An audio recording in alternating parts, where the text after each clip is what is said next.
مسجد کی طرف جانے والے قدم بھی لکھے جاتے ہیں۔ بنو سلمہ کے لوگ مدینہ کے ایک کونے میں مسجد سے دور رہتے تھے، انہوں نے مسجد کے قریب منتقل ہونے کا ارادہ کیا تو یہ آیت نازل ہوئی، انا نحن نحیی الموتى ونکتب ما قدموا وآثارهم، بے شک ہم ہی زندہ کریں گے مردوں کو اور ہم لکھ رہے ہیں جو انہوں نے آگے بھیجا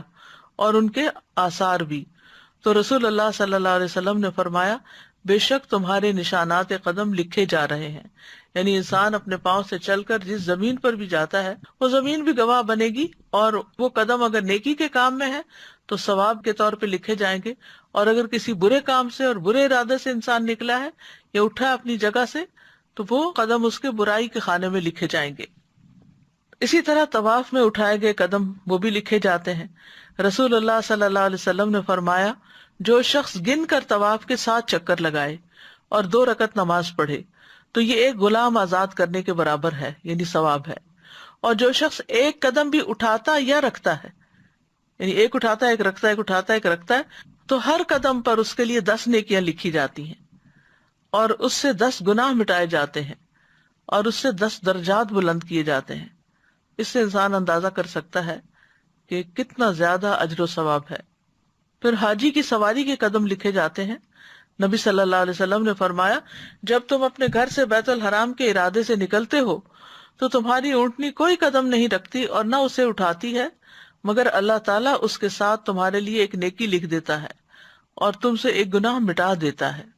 یعنی حاجی سفر پر ہی نکلتا ہے، اپنا ایک قدم اٹھاتا ہے، سواری پر بیٹھتا ہے، تو بظاہر تو یہ انسان کہتا ہے کہ میرا پتہ نہیں کیا ثواب ہے کیا نہیں، میں تو سواری پر بیٹھا ہوا ہوں، لیکن اس کا بھی اجر بتا دیا گیا کہ اگر وہ اللہ کے کام کے لیے نکلتا ہے، بیت الحرام کی طرف نکلتا ہے، تو جو قدم سواری اٹھاتی ہے اس ہر قدم کے لیے نیکی لکھی جاتی ہے۔ پھر اسی طرح سلام کرنا اور سلام کا جواب دیا جانا، اس میں بھی انسان کے لیے نیکیاں لکھی جاتی ہیں۔ سہل بن حنیف کہتے ہیں کہ رسول اللہ صلی اللہ علیہ وسلم نے فرمایا، جس نے السلام علیکم کہا اس کے لیے 10 نیکیاں لکھی جائیں گی، جس نے السلام علیکم ورحمۃ اللہ کہا اس کے لیے 20 نیکیاں لکھی جائیں گی، اور جس نے السلام علیکم ورحمۃ اللہ وبرکاتہ کہا اس کے لیے 30 نیکیاں لکھی جائیں گی۔ اسی طرح جو تسبیحات ہم پڑھتے ہیں، آپ نے فرمایا اللہ نے 4 کلمات چنے ہیں، سبحان اللہ والحمد للہ ولا الہ الا اللہ واللہ اکبر۔ جس نے سبحان اللہ کہا اس کے لیے 20 نیکیاں اور 20 برائیاں مٹا دی جاتی ہیں، جس نے اللہ اکبر کہا اس کے لیے بھی اسی طرح، اور جس نے لا الہ الا اللہ کہا اس کے لیے بھی اسی طرح، الحمدللہ کہا اس کے لیے بھی، یعنی 4 کلمات پہ ہر کلمہ کہنے پر یہ نیکیاں لکھی جاتی ہیں اور ساتھ برائیاں بھی مٹائی جاتی ہیں۔ اسی طرح گھر والوں پہ خرچ کرنے اور مریض کی عیادت کرنے کا ثواب بھی لکھا جاتا ہے۔ رسول اللہ صلی اللہ علیہ وسلم نے فرمایا، جو شخص اللہ کی راہ میں اپنی زائد چیز خرچ کر دے تو اس کا ثواب 700 گنا تک ہوگا۔ تو اگر ضرورت کی چیز خرچ کرے تو کتنا زیادہ ثواب ہوگا۔ اور جو اپنی ذات پر اور اپنے اہل خانہ پر خرچ کرے یا کسی بیمار کی عیادت کرے یا کسی تکلیف دہ چیز کو راستے سے ہٹا دے تو ہر نیکی کا بدلہ اس کی مثل 10 نیکیاں ہوں گی۔ اسی طرح جانور کی خوراک کے دانے کے بدلے نیکی لکھی جاتی، یعنی اگر آپ میں سے پرندے ہیں وہ ہو گئے یا ویسے آپ نے کوئی جانور پالے ہوئے ہیں تو جو بھی چارہ ان کو کھلاتے ہیں ہر دانے کے بدلے نیکی لکھی جاتی ہے۔ روح بن زمبا کہتے ہیں کہ ایک مرتبہ وہ تمیم داری کے ہاں ملاقات کے لیے گئے، وہاں پہنچ کر دیکھا کہ وہ خود اپنے گھوڑے کے لیے جو کے دانے صاف کر رہے ہیں، حالانکہ ان کے اہل خانہ بھی وہیں تھے۔ روح ان سے کہنے لگے، کیا ان میں سے کوئی یہ کام نہیں کر سکتا، انہیں گھر والے نہیں کر سکتے؟ تمیم نے فرمایا، کیوں نہیں، لیکن بات یہ ہے کہ میں نے رسول اللہ صلی اللہ علیہ وسلم کو فرماتے ہوئے سنا کہ جو مسلمان اپنے گھوڑے کے لیے جو کے دانے صاف کرے پھر اسے وہ کھلا دے تو اس کے لیے ہر دانے کے بدلے میں ایک نیکی لکھی جائے گی۔ پھر اسی طرح اللہ کے راستے میں رکھے گئے جانور کے آثار لکھے جانا۔ پہلے زمانے میں تو ظاہر ہے کہ جانوروں کے اوپر سواری کی جاتی تھی، آج کے دور میں گاڑیاں ہیں، تو اسی اعتبار سے جو شخص نیکی کے کاموں کے لیے اپنی سواری رکھتا ہے تو اس کے لیے اسی طرح اجر ہے۔